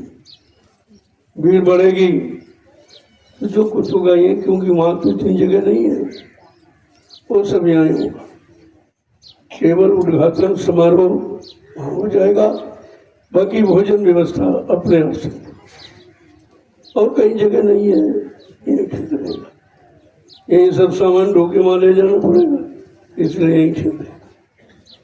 भोजन भंडारे जो चलेंगे वो यही चलेंगे, भोजन प्रसादी आपको ही मिल जाए, बाकी वहाँ केवल छोटा सा हवन हो जाएगा शुद्धिकरण के लिए, और मतलब यानी उद्घाटन समारोह, ये पूजा विधिवत वेद मंत्रों के द्वारा वहाँ हो जाएगा, और बाकी भोजन प्रसादी जो सब यही ठीक रहेगा। वहाँ सामान ढोना ले जाना अच्छा नहीं है, और वहाँ इतनी पर्याप्त जगह भी नहीं है। वो तो एक यादगार आपकी बना दी गई, क्योंकि आपने इस गांव का बहुत प्रचार किया, सारा हिंदुस्तान जान गया कि रामशाला कहाँ। तो जब इतना बड़ा प्रचार हो गया है, प्रेमियों के मुख से रामशाला ही निकल रहा है, तो प्रेमियों का कोई स्थान होना चाहिए, उनका कोई चिन्ह ऐसी जगह जरूर होना। तो मालिक की दया हुई, जमीन आपको मिल गई, और आपकी सेवा से जमीन ली गई। किसी सेठ साहूकार को वो सरकार का पैसा नहीं लिया जाता, ये काम यहाँ नहीं होता। ये सब प्रेमियों के एक एक दो दो 10-10, 20-20, 100, 50,000 जो भी आप देते हो, ये उसी से जमीन खरीदी गई और ये निर्माण कर इतना भव्य बना है जो इस क्षेत्र में नहीं मिलेगा। वो पुराने ढंग से मैंने बनवाया, नए ढंग तो सब जगह बना पड़ा। पुराना की जो नए नवयुवक वो तो भूल गए कि पुराने तरीके क्या थे, तो उनको भी एक सामने नजीर हो जाएगी कि हमारा आश्रम खुद ही पुराने ढंग का बना हुआ है, जो कहीं नहीं बना है। यद्यप खर्च ज्यादा हुआ, उसमें ईंट का खर्च ज्यादा हुआ है, लेकिन बहुत अजर बना। अब ये तुम्हारी निशानी हजारों वर्षों तक रहेगी, लोग आते जाते रहेंगे, सुमरन ध्यान भजन करते रहेंगे, उसका लाभ आपको मिल जाएगा। ये आदान प्रदान ऐसे करा दिया। जय गुरुदेव, जय गुरुदेव। देखो एक आवश्यक सूचना और है, मैंने अभी तक आपसे कुछ नहीं कहा, लेकिन अब एक छाया की, वो तुम्हारे, मैं अपने लिए कुछ नहीं कहता, आपके लिए एक छाया की जरूरत है। इसलिए मैं एक छाया के लिए बगीचा मैंने देखा है, यहाँ से 2-3 किलोमीटर पर। वो अगर ले लिया जाए, वो थोड़ा बड़ा है, वो 72 बीघे का बड़ा है। तो उससे क्या होगा, एक संगत के लिए आमदनी का जरिया हो। वो 10-12 लाख रुपए प्रति वर्ष देता है, आम का बाग है। और जितनी जमीन हमने आज तक खरीदी है, उसमें 2 पैसे कभी नहीं लगते, खर्चे हो रहा है, आमदनी कुछ नहीं हो रही। तो कुछ ऐसा जरिया बना दिया जाए, मान लो आप सेवा कब तक देंगे, तो कुछ तुम्हारी सेवाओं से एक बार लग जाए और बन जाए, तो हमेशा के लिए तुम छुट्टी पा जाओगे सेवा देने, फिर उससे तुम्हारी संगत का काम चलने लगे। इसलिए उसको ले लिया जाए तो अच्छा रहेगा। अब जितनी जल्दी आप कर दोगे उतनी जल्दी हो जाएगा। जय गुरुदेव। इस इशारों को समझ जाओ, बस इशारे तो समझना। अभी तक तुमने किया है, तुम्हारे उससे हुआ है और आगे भी तुम्हें द्वारा होगा। मैं और तो किसी से कुछ कहता ही नहीं। आए तो बहुत लोग करोड़ लीजिए, 2 करोड़ ले लो, हमारी नेम प्लेट लगा दो। नहीं भाई, ये काम यहाँ नहीं होता कि तुम्हारे बाप तुम्हारे बच्चे कब्जा करें, प्रेमियों को रहने न देंगे, हमारे बाप ने 2 करोड़ में खरीद लिया। ऐसा काम नहीं। हमको ऐसी संपत्ति चाहिए ही। मैं क्या करूँगा? जो आप लोग देते हो वो आपकी सुविधा के लिए लगा देता हूँ। मैं क्या करूँगा? आपको देखता है पता नहीं मैं कहाँ चला जाऊँ, कहाँ रहूँ। ये धीरे धीरे व्यवस्था होती चली जा रही। जब सतगुरु धाम बना तब सब कहते थे मैं यहीं रहेंगे बाबा जी। हमने कहा नहीं नहीं भाई, हमारी पहचान झोपड़ी है, ये महल नहीं है। ये तो आप लोगों की यादगार के लिए। जय गुरुदेव इतना बड़ा मिशन है, कोई एक स्थान नहीं बना पाए तो ऐसा बन गया जो नहीं इसमें कहीं। केवल एक मेन गेट जो मुख्य द्वार, उसी गुप में कोई नहीं कर सकता, कोई नहीं बनवा पाया ऐसा। तुम पूरे नैमिषारण्य घुमाओ, इस तरह का कहीं नहीं आपको। आपकी छोटी सी सेवा ने कितना बड़ा काम कर दिया। वो भी आपका है और ये भी आपका है, और तीसरा ये हरदोई में वो भी आपका। ये सब आपकी गाड़ी कमाई से किया गया। इसमें कोई ये नहीं कह सकता हमारा हमारा नहीं, सबका। सबने दिया, सबका, चाहे वो 1 रुपया देता हो चाहे 1 लाख देता हो, लगा तो वही है। तो इसीलिए ये प्रेमियों का है, प्रेमियों का रहेगा। इस पर किसी का कोई अधिकार नहीं। जब मैंने अपने नाम 1 इंच जमीन नहीं ली तो कौन कह सकता? यही होता जब करने वाला अगर लोभी लालची होगा तो काम बिगड़ जाएगा। जिनको कछु न चाहिए वो शान के साथ, वो बादशाह के बादशाह है, जिनको कुछ चाहिए नहीं। हम क्या करें? जो हम संदेश देते साथ में ही जाएगा, साथ लेके क्या, जब हम वही काम करें फिर कौन मानेगा? इसलिए ऐसा काम नहीं करते। हमारे नाम 1 इंच जमीन नहीं है, मेरे नाम 1 रुपया कहीं जमा नहीं है, और जितना आप देख रहे हो ये सब तुम्हारे काम के लिए है, तुम्हारी सुविधाओं के लिए। अब यह है कि मनमानी तरीके से हम खर्च नहीं होने देंगे। इतना तो रखते हैं हमको, उन्हीं प्रेमियों ने हमारे हाथ में दिया, वो जिम्मेवारी हमारी है। इसलिए मैं अपने तौर तरीके से आवश्यकता अनुसार खर्च करूँ, और वो आपके लिए खर्च होगा। कोई मैंने अपने लिए तो कुछ बनाया नहीं कि कोई मकान, कोई कोठी बना लूँ, कोई बैंक बैलेंस कर दूँ, कोई ये कुछ, ये काम हम नहीं करते। ये सबको मालूम है और यही कोई कर नहीं रहा। इतने मिशन हिंदुस्तान में है, ये काम कोई कर।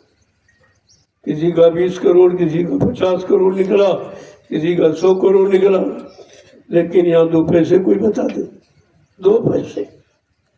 क्योंकि ये काम परमार्थ का, परमार्थी काम वही कराएगा जो स्वयं परमार्थ को जानता हो और स्वयं परमार्थ की विचारधारा से अपने आप को चलाता हो। क्योंकि प्रेमियों का धन है, मैं इसको बर्बाद नहीं होने। इस पर बहुत से लोग आए कि चलो बहुत संगत बढ़ रही है, खूब पैसा आएगा, खूब लूटेंगे, खाएंगे।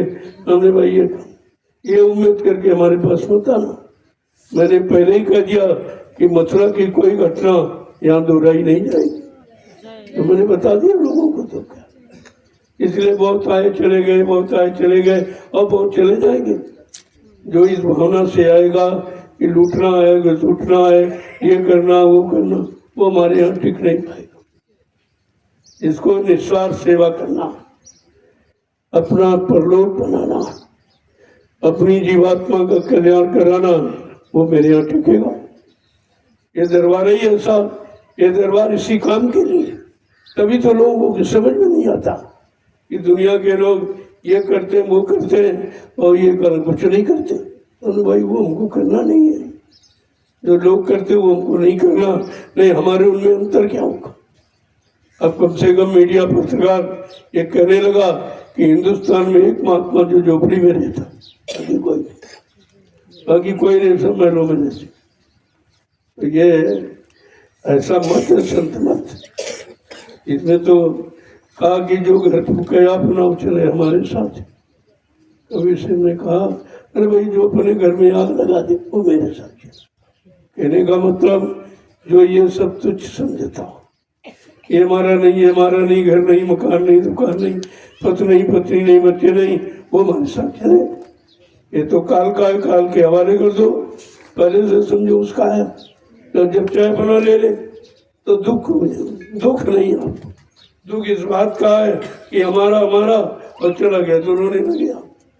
अगर पहले समझते थे भाई ये तो जाने वाला, जो आया वो जाएगा जरूर, और सबका समय निश्चय निर्धारित है, इतने समय के लिए आया और तुम्हें समय मालूम नहीं, तुम कहते बीच में दुर्घटना हो गई। दुर्घटना नहीं होती, तुमने तमाम दुर्घटनाएं की हैं, ऐसे थोड़ी आ गए। तुम कोई दूध के दोहे हो गया, तुमने तो इससे ज्यादा किया, हजारों को मारा है, तो तुम्हारी अगर हो रही तो उसमें कौन बड़ी बात है। तो एक ही तो अदा हुआ, अभी करोड़ों पड़े अदा करने की। बात तो समझते नहीं। अब ये जरूर है इतना लाभ फिर भी आपको मिल गया कि तुम सत्संग में आ रहे थे तो दया हो गई, संभाल फिर भी हो जाती। सत्संग में आ रहे या सत्संग से जा रहे हैं या सत्संग में मौत हो जाए, ये मौत बड़ी भाग्यशाली चीज कि वो बिना किए ही चला गया, कुछ नहीं कर। अब दुनिया को लोग क्या समझते रहे भाई वहां जा रहे तो क्यों मर गए, क्यों एक्सीडेंट हो गया, क्यों हुआ। अरे ये कहो कि एक्सीडेंट तुमका होना ही था, उन्होंने तमाम का एक्सीडेंट किया, बिगड़ किएगा नहीं मिलता। और दया ये हो गई क्योंकि संभाल हो गई, वो सत्संग में आ रहे थे, सत्संग में आ रहे थे तो संभालो, सत्संग से जा रहे तो संभाल हो जाती, और जो सत्संग नहीं पड़ा उसकी संभाल नहीं होगी क्या, उसकी तो क्वालिटी संभाल है। ये सब चीज समझने की, ये लेन देन है। जो तुम्हारा बुरे कर्मों का बुरा लेन देन तो होगा, लेकिन जीवात्मा की संभाल हो जाएगी, उसे नरकों में नहीं जाने दिया। ये लाभ तब भी हो जाता। जय गुरुदेव। अब जब लोग ये जान जाते हैं अरे ये तो सीधा चला गया, तब तुम यही कहोगे इससे तो मर जाए अच्छा है, न भजन करना न ध्यान, कुछ नहीं किया और चला गया। तो सत्संग में आ रहा था, उससे पूछा जाए कहाँ जा रहे हो, तो सत्संग में। किसके पास जा रहे हो, कहते स्वामी जी के पास। किस लिए जा रहे हो, सत्संग के लिए जा रहे हैं। अब जब वो जिनके लिए आ रहा है और जिन पर कुर्बान हो रहा, क्या उनका फर्ज है कि उसको नरक में ढकेल दे, वो पार हो जाता। ऐसे जीव निकल जाते। फिर तू यही कहोगे इससे तो मरी जा तो बढ़िया कि तू कुछ नहीं किया चला। लेकिन अभी ये राज जानते नहीं तो दुख उठाते तरह तरह की। ऐसा नहीं है, जिसको जाना है वो जाएगा, लेकिन जाने की स्थिति को बदल दिया जाएगा, कोई ना कोई स्थिति पैदा कर दी जाएगी। इनको उनकी घड़ी निश्चित थी, उस समय मरना है, और उसी भोग उसी तरह का। तुमने बहुतों को मारा तो भोग तुम्हारा पूरा हो गया, लेकिन जीवात्मा की संभाल हो गई। जो नरकों में जाती और कहीं एक्सीडेंट होता, किसी व्यक्तिगत काम के लिए कहीं जा रहे थे तो फिर संभाल नहीं होती, वो सत्संग में आ रहे थे इसलिए संभाल, इसलिए उनका काम हो गया और उन्हें कुछ नहीं करना पड़ा। ये दया है, क्योंकि वो वचनबद्ध है। हमारा प्रेमी जिसने नामदान लिया है तो नाम का प्रभाव है, उसे नरकों में नहीं जाने दिया जाए। दोबारा अगर समय कुछ बाकी है, कुछ लेना देना बाकी, दोबारा मनुष्य जन्म दिला दे, मनुष्य जन्म दोबारा देना आपको पूरा करा दे, लेकिन वो नरकों में नहीं है।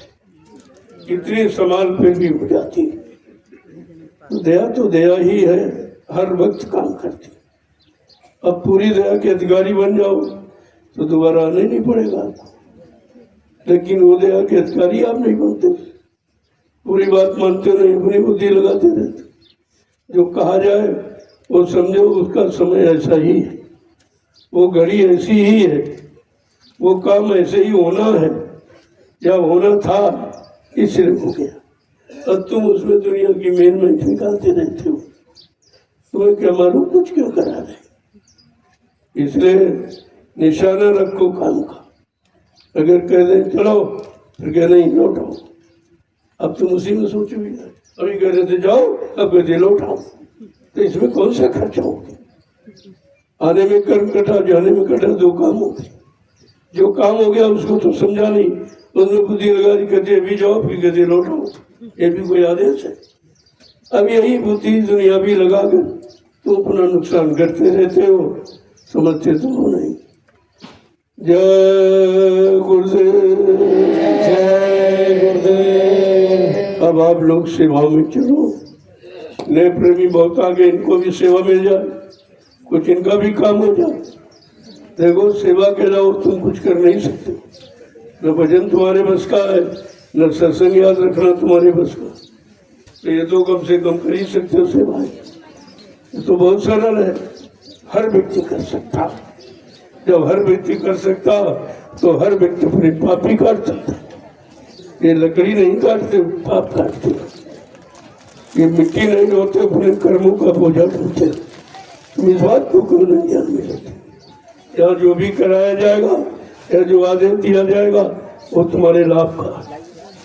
जय गुरुदेव, जय गुरुदेव। अब आप लोग चलो, शाम को मिलेंगे सबसे, बार बार ये सब झंझट मत।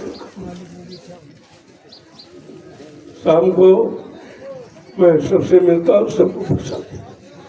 समय कितना भी लग जाए मैं इसका ध्यान नहीं देता हूँ, सबसे मिल के आता हूँ और सबको प्रसाद दे के आता हूँ। प्रसाद भी आपको कहीं नहीं मिलेगा और सबसे कोई मिलेगा नहीं, क्योंकि मिलने वाले को डर है, कहीं गोली न कोई मार दे, कहीं बम न डाल दे, तमाम तरह के मतलब। अब जब किया है तो डर तो ही, और जब यहाँ कुछ किए नहीं गया तो डर किस बात। यही तो पहचान आपको। अभी गुरु पूर्णिमा में 1 लाख से ऊपर आदमी आया था। मुझे उनसे मिलने में 19 घंटे लगातार बैठना, और आप बैठ सकते हो, इतनी मेहनत होती है। 19 घंटे जब बैठा तब प्रेमी 10 रुपए निकाल के देता। इतनी मेहनत की कमाई है, ऐसे नहीं बेकार कर दी जाएगी, फेंक दी जाएगी या ऐसो आराम में खर्च कर दी नहीं।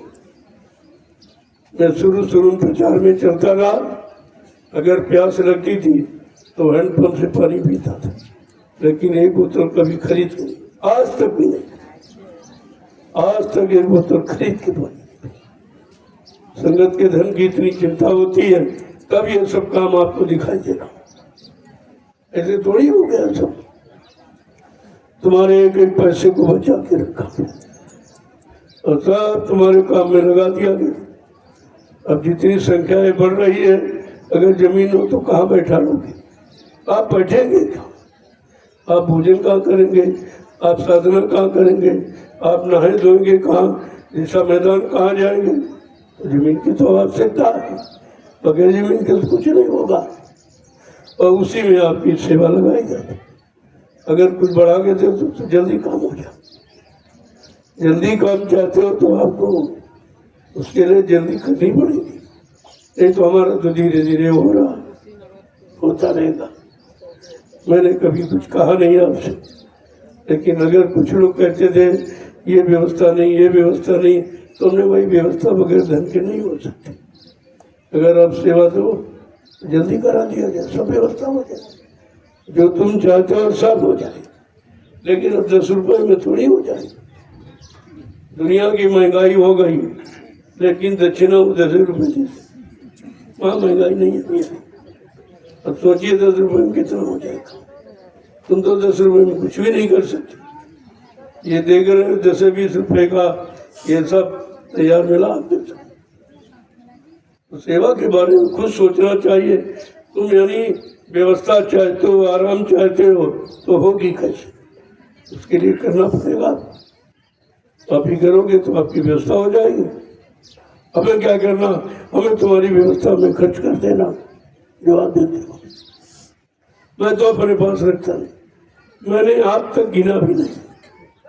देखो सबसे बड़ी, आज तक मैंने नहीं गिना, इन्हीं लोगों से गिनवाता हूँ, यही रखते हैं। इनके अंदर ये ना हो कि बाबा जी करोड़ रुपए तो नहीं ले लिए। अगर इनसे गिनवाता भी शंका करते, तो इन्हीं से गिनवाता हूँ, इन्हीं रखवाता हूँ, लेकिन खर्च अपने हिसाब से करता हूँ। उसमें कोई छूट नहीं है, वो बर्बाद नहीं होने देंगे। आवश्यकता अनुसार जहाँ जरूरत है उसी में आपका खर्च हो रहा, और वो जरूरत आपकी पूरी करने, और किसी मुझ में नहीं खर्च होता, तो आपकी व्यवस्था की। जय गुरुदेव, जय गुरुदेव, जय गुरुदेव। एक बार शुरू में ऐसे हुआ था, मीडिया कहती थी बाबा जी पैसा कहाँ से लाते, इतने आश्रम ये वो सब। पहली बार मैंने गुरुपूर्णिमा कार्यक्रम में मिस किया, 5-6 लाख रुपए थे। तो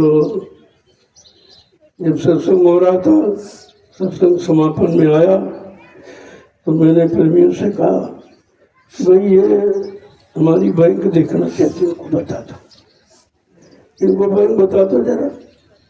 अरे कोई मतलब कोई 100 रुपए, कोई 10 रुपए, कोई 1000 रुपए, साफ फेंकने लगे। तो 1 घंटा में तो सब नोट के पाया, बिल्कुल बरसात जैसे हो गई। ये देखकर बड़ा आश्चर्यचकित हुआ, अरे तो कुछ कहा है नहीं, ये अपने आप प्रेमी फेंक रहे। हमने फेंक नहीं, वो आपको अपनी बैंक दिखा रहे कि बैंक क्या है। और जब 4 बोरा नोट इकट्ठा हुआ, हमने कहा ये बैंक नोट करो, उसको नोट करो, सब बताना पूरे देश को कि बाबा जी की ये बैंक है। अरे कानू भाई ये तो श्रद्धा लोगों की है, नहीं ये श्रद्धा सेवा बैंक है, वो दूसरी बैंक नहीं। लोगों के समझ में आ गया सब, तब से अद्भुत का कुछ नहीं पूछता कि उनको मालूम है इनके पास इतने लोग हैं, अगर ये 10-10 रुपए तो 10 लाख आ जाएगी मिनट, वहाँ तो 1 सेकंड में 10 लाख आ जाएगा, और 100 रुपये देंगे तो 100 करोड़ आ जाएगा। वहाँ तो कोई चीज असंभव नहीं। हाँ, प्रेम में, श्रद्धा में, सेवा भाव में कोई चीज असंभव नहीं, सब कुछ हो सकता, लेकिन जबरदस्ती में कुछ नहीं हो। तुमने कहा मैं भीख नहीं मांगता हूँ, मैं सेवा की बात करता हूँ, सेवा का अर्थ बताता हूँ, सेवा का लाभ देता हूँ। तो प्रेमियों की जो इच्छा होती है वो अपनी स्थिति के अनुसार खुद ही करते हैं, हमें कहने नहीं पड़ता। तो ऐसे आपका ही काम हो गया, और आगे भी ऐसे काम होते रहेंगे। जय गुरुदेव। अब आप चलिए सेवा, देखो मौसम अच्छा है, प्रकृति भी आपके साथ है कि चलो ये लोग आए हैं तो सेवा करने, कुछ इनको बता दो कहाँ कहाँ सेवा होनी, जानकारी दे दो, और जो जाने वाले हैं वो आ जाए, उनसे मिल लूँगा, प्रसाद दे दो।